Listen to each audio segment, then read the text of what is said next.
नमस्कार, आप देख रहे हैं स्टैंड टुडे। मैं हूं निशा। स्वागत है आपका हमारे खास बुलेटिन देश प्रदेश में। प्रधानमंत्री नरेंद्र मोदी ने संविधान निर्माता B.R. अम्बेडकर को उनकी पुण्यतिथि पर रविवार को श्रद्धांजलि अर्पित की और कहा कि उनके विचार और आदर्श लाखों लोगों को शक्ति प्रदान करते हैं। भारत के संविधान के प्रमुख वास्तुकार एवं दलित आदर्श अम्बेडकर का 6 दिसंबर 1956 को निधन हुआ था। प्रधानमंत्री ने ट्वीट किया, महापरिनिर्वाण दिवस पर महान डॉक्टर बाबा साहेब अम्बेडकर को याद करता हूं। उनके विचार और आदर्श लाखों लोगों को शक्ति प्रदान करते हैं। हमारे राष्ट्र के लिए उन्होंने जो सपने देखे थे, हम उन्हें पूरा करने के लिए कटिबद्ध हैं। केंद्र के 3 कृषि कानूनों के खिलाफ प्रदर्शन कर रहे किसान उत्तर प्रदेश और हरियाणा से लगती दिल्ली की सीमाओं पर डटे हुए हैं। इससे राष्ट्रीय राजधानी की ओर आने वाले अहम मार्गों पर लंबा यातायात जाम लग गया। सरकार और प्रदर्शनकारी किसानों के बीच 5वें दौर की बातचीत भी बेनतीजा रही। इसके बाद केंद्र ने गतिरोध समाप्त करने के लिए 9 दिसंबर को एक और बैठक बुलाई है। किसानों ने शुक्रवार को 8 दिसंबर को भारत बंद का ऐलान किया था और चेताया था कि अगर सरकार उनकी मांगों को नहीं मानती है तो वे अपना आंदोलन तेज करेंगे तथा राष्ट्रीय राजधानी की ओर लाने वाली और सड़कों को अवरुद्ध कर देंगे। केंद्र सरकार के नए कृषि कानूनों के खिलाफ किसान संघों द्वारा 8 दिसंबर को आहूत भारत बंद के प्रति कांग्रेस ने रविवार को पूरा समर्थन जताया और घोषणा की कि इस दिन वह किसानों की मांगों के समर्थन में सभी जिला एवं राज्य मुख्यालयों में प्रदर्शन करेंगी। कृषि कानूनों को वापस लेने की मांग को लेकर राष्ट्रीय राजधानी दिल्ली की विभिन्न सीमाओं पर 26 नवंबर से डटे हजारों किसानों के प्रतिनिधियों ने कहा कि 8 दिसंबर को पूरी ताकत के साथ भारत बंद किया जाएगा। कांग्रेस मुख्यालय में पार्टी प्रवक्ता पवन खेड़ा ने मीडिया को संबोधित करते हुए कहा कि मैं ये घोषणा करना चाहता हूं कि कांग्रेस 8 दिसंबर को होने वाले भारत बंद को पूरा समर्थन देती है। उन्होंने कहा कि पार्टी के पूर्व अध्यक्ष राहुल गांधी ट्रैक्टर रैलियों, हस्ताक्षर अभियानों और किसान रैलियों के जरिए किसानों के पक्ष में पार्टी की आवाज बुलंद कर रहे हैं। खेड़ा ने कहा कि हमारे सभी जिला मुख्यालय एवं प्रदेश मुख्यालयों के कार्यकर्ता इस बंद में हिस्सा लेंगे और प्रदर्शन करेंगे और ये सुनिश्चित करेंगे कि बंद सफल रहे। और उन्होंने कहा कि सारी दुनिया हमारे किसानों की दयनीय अवस्था देख रही है। पूरा विश्व ये भयावह मंजर देख रहा है कि किसान जाड़े की रातों में राजधानी के बाहर बैठे हैं और इस बात का इंतजार कर रहे हैं कि सरकार उनकी बात सुन ले। कांग्रेस प्रवक्ता ने पूछा कि सरकार को कानूनों को लागू करने की इतनी जल्दी क्या थी। उन्होंने आरोप लगाया, कोविड-19 महामारी के बीच जून में सरकार चोरी छिपे अध्यादेश ले आई। इतनी जल्दी किस बात की थी, जब पूरे देश का ध्यान कोविड-19 के आर्थिक, सामाजिक और स्वास्थ्य संबंधी प्रभावों पर था। तब सरकार अपने उद्योगपति कॉर्पोरेट मित्रों की मदद करने के लिए चोरी छिपे अध्यादेश लाने में व्यस्त थी। खेड़ा ने कहा कि सरकार ने किसानों को भरोसे में नहीं लिया और अब किसानों के हितों की आड़ में छिप रही है।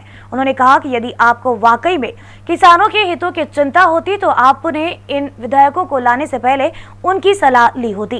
खेड़ा ने आगे कहा कि जो कुछ भी आज देखने को मिल रहा है वह सरकार और उसके कॉर्पोरेट मित्रों के बीच की साजिश का नतीजा है, जिसमें पीड़ित किसान ही होगा और किसान इस बात को जानता है।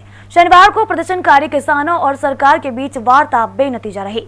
5 चरणों की बातचीत हो चुकी है तथा अगली बैठक केंद्र ने 9 दिसंबर को बुलाई है। भारतीय टीम ने 3 T20 की इस सीरीज को दूसरे मुकाबले में ऑस्ट्रेलिया को 6 विकेट से हरा दिया और इसी के साथ टीम ने सीरीज में 2-0 की अजय बढ़त बना ली है। मैच जीतने के लिए टीम इंडिया ने आखिरी 10 ओवर में 109 रन बनाए। टीम इंडिया 12 साल से ऑस्ट्रेलिया में द्विपक्षीय T20 सीरीज नहीं हारी है। इससे पहले भारतीय टीम को फरवरी 2008 में ऑस्ट्रेलिया से उसी के घर में T20 सीरीज में हार का सामना करना पड़ा था। भारत और ऑस्ट्रेलिया के बीच यह 9वीं T20 सीरीज खेली जा रही है। पिछली 8 सीरीज में से भारत ने 3 और ऑस्ट्रेलिया ने 2 सीरीज जीती है, जबकि 3 ड्रॉ रही है और ऑस्ट्रेलिया में दोनों टीम के बीच पिछली 4 सीरीज में 1-1 से बराबरी का मामला रहा है। दोनों सीरीज ड्रॉ खेली गई है। कोरोना संकट के बीच पेट्रोलियम की बढ़ती दरों ने आमजन की कमर तोड़ दी है। पेट्रोल डीजल ने पिछले 17 दिन से तेवर दिखाना शुरू कर दिया। रविवार को पेट्रोल 30 पैसे और डीजल 32 पैसे की बढ़त के साथ शुरू हुआ। सर्दी और कोरोना संकट के दौर में पेट्रोल डीजल की कीमतों में वृद्धि जारी है। इससे आमजन मुश्किल में पड़ गया है। संकट के इस दौर में पेट्रोल डीजल आम आदमी की पकड़ से बाहर होता जा रहा है। कोरोना संकट के बीच अंतरराष्ट्रीय बाजार में कच्चे तेल की कीमतों में गिरावट के बाद भी देश और प्रदेश में पेट्रोल डीजल के दाम में वृद्धि का दौर जारी है। पिछले 17 दिनों में जिस तरह से पेट्रोल और डीजलों की कीमतों में वृद्धि हो रही है और ऐसा लगता है कि केंद्र सरकार का तेल कंपनियों पर नियंत्रण पूरी तरह से समाप्त हो चुका है। 20 नवंबर को पेट्रोल डीजल में वृद्धि का दौर शुरू हुआ और आज तक जारी है। इस अवधि में पिछले 17 दिन में पेट्रोल जहां 2 रुपए 57 पैसे प्रति लीटर महंगा हुआ है, वहीं डीजल की कीमतों में भी 3 रुपए 30 पैसे की वृद्धि हुई है। पेट्रोल के दाम पहली बार 90 रुपए पार पहुंच गया है। पेट्रोल 90.78 रुपए के स्तर पर पहुंच गए हैं, वहीं डीजल के दाम भी 82.77 रुपए का मुकाम हासिल किया है। इसका सीधा मतलब है कि कोरोना संकट के दौर में जहां लोगों के रोजगार छिड़ रहे हैं, वेतन भत्तों में कमी आई है, उस दौर में पेट्रोल डीजल की दरें बढ़ाकर आम आदमी की मानो कमर तोड़ दी गई है। परिवहन विभाग अब आवेदकों को घर बैठे लर्निंग लाइसेंस देने की तैयारी कर रहा है। इस प्रोजेक्ट का ड्राफ्ट बन चुका है। केंद्रीय मोटर वाहन अधिनियम में संशोधन के तहत यह कवायद की जा रही है। लर्निंग लाइसेंस बनवाने के लिए अब परिवहन विभाग के कार्यालय जाने की जरूरत नहीं होगी। प्रदेश में ड्राइविंग लाइसेंस बनाने वाले लोगों को परिवहन विभाग की ओर से राहत देने की तैयारी की जा रही है। परिवहन विभाग अब आवेदकों को घर बैठे लर्निंग लाइसेंस देने की कवायद कर रहा है।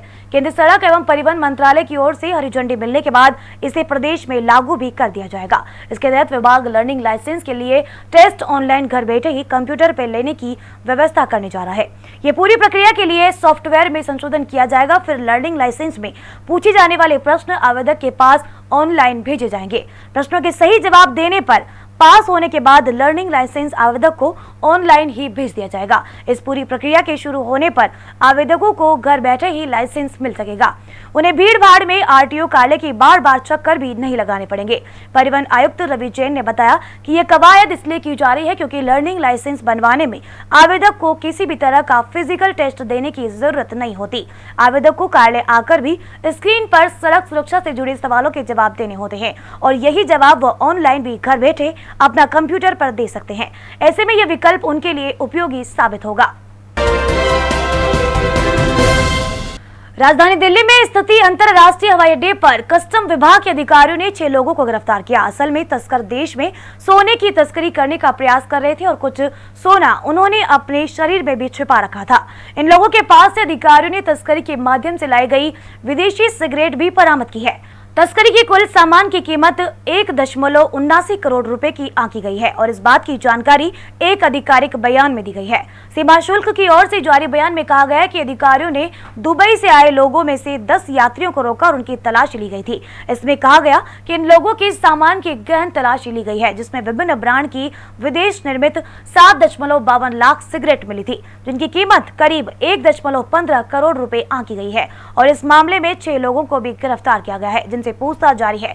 इन लोगों की तलाशी में 1.26 किलोग्राम गोल्ड पेस्ट मिला, जिसकी कीमत 64 लाख रुपए है। सिगरेट और सोना दोनों ही सीमा शुल्क अधिनियम 1962 के प्रावधानों के तहत जब्त किए गए हैं तथा जब्त सामान की कुल कीमत 1.69 करोड़ रुपए आंकी गई है। आरोपियों ने स्वीकार किया है कि वे इससे पहले भी करीब 2.41 करोड़ रुपए की 18 लाख विदेशी सिगरेटों की तस्करी कर चुके हैं। उत्तर प्रदेश के फिरोजाबाद जिले के थाना शिकागा 2 क्षेत्र के रमेश नगर में एक बैंक प्रबंधक ने अपनी पत्नी को गोली मारकर हत्या कर दी है। असल में मैनेजर की 2 पत्नियां थी, जिनकी आए दिन जायदाद के लिए झगड़े होते रहते थे, जिससे तंग आकर उसने अपनी दूसरी पत्नी विनीता की हत्या कर दी और इस मामले की जानकारी एक वरिष्ठ पुलिस अधिकारी ने दी है। वरिष्ठ पुलिस अधीक्षक अजय कुमार पांडे के मुताबिक बैंक प्रबंधक आशाराम का शनिवार रात पत्नी विनीता से विवाद हो गया था, जिसके बाद उसने इस घटना को अंजाम दिया था। उन्होंने बताया कि इस विवाद की वजह आशाराम की पहली पत्नी के बच्चों और विनीता के बच्चों के बीच का झगड़ा है। पांडे के अनुसार घटनास्थल से साक्ष्य एकत्रित कर शव का पोस्टमार्टम के लिए भेजा है।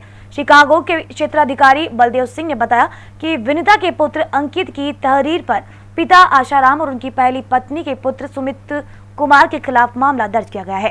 फिलहाल मामले की बारीकी से जांच की जा रही है। उन्होंने बताया कि शिकायत में अंकित ने कहा है कि उसके सौतेले भाई विनीत ने जान से मारने की नियत से उस पर हमला किया गया था।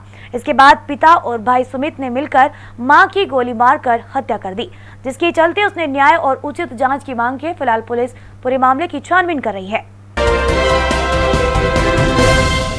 फिलहाल देश प्रदेश में इतना ही। अब दीजिए निशा को इजाजत। स्टैंड टुडे टीम की ओर से नमस्कार।